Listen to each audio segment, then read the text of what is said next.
मद्यधुंद चालकांविरोधात थेट गुन्हा दाखल करा.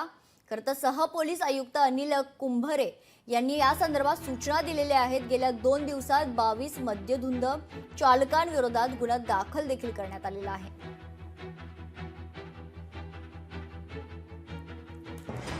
महत्त्वाची बातमी आपण बघतोय. मद्यधुंद चालकांविरोधात थेट गुन्हा दाखल करा अशा सूचना सहपोलीस आयुक्त अनिल कुंभरे यांनी दिलेल्या आहेत.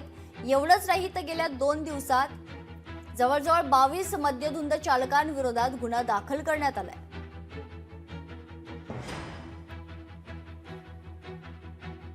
मद्यधुंद अवस्थेत गाडी चालवणाऱ्यांविरोधात गुन्हा दाखल करण्याच्या सूचना सहपोलीस आयुक्त अनिल कुंभरे यांनी दिलेल्या आहेत.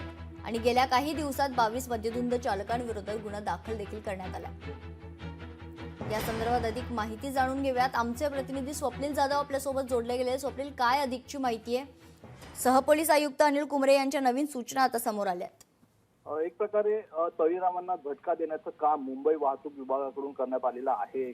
मद्यप्राशन करून भरधाव वेगाने वाहन चालवणे, धोकादायकरित्या व निष्काळजीपणाने वाहन चालवणे यामुळे सर्वसामान्यांच्या जीविताला धोका निर्माण होऊ शकतो. अशा मद्यप्राशन करणाऱ्या वाहन चालकांवरती कायद्याचा धाक राहावा यासाठी भारतीय न्याय संहिता 2023 कलम 125 अन्वये स्थानिक पोलीस ठाण्यामध्ये हे गुन्हे दाखल करण्यात आलेले आहेत. गेल्या 2 दिवसात 22 मद्यधुंद चालकांविरोधात 20 गुन्हे नोंदवलेले आहेत आणि त्यांचे लायसन्स निलंबित करण्यासंदर्भातील कारवाई ही करण्यात येणार आहे. त्यामुळे या मेसेजमुळे इतर जे मद्यधुंद वाहन चालक आहेत त्यांना एक मोठा एक मेसेज देण्याचं काम, पुढे संदेश देण्याचं काम जे आहे ते वाहतूक पोलिसांकडून करण्यात येतोय.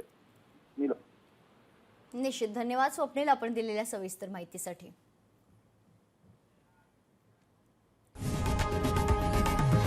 लोकशाही मराठी ऐका, पहा, जागरूक रहा.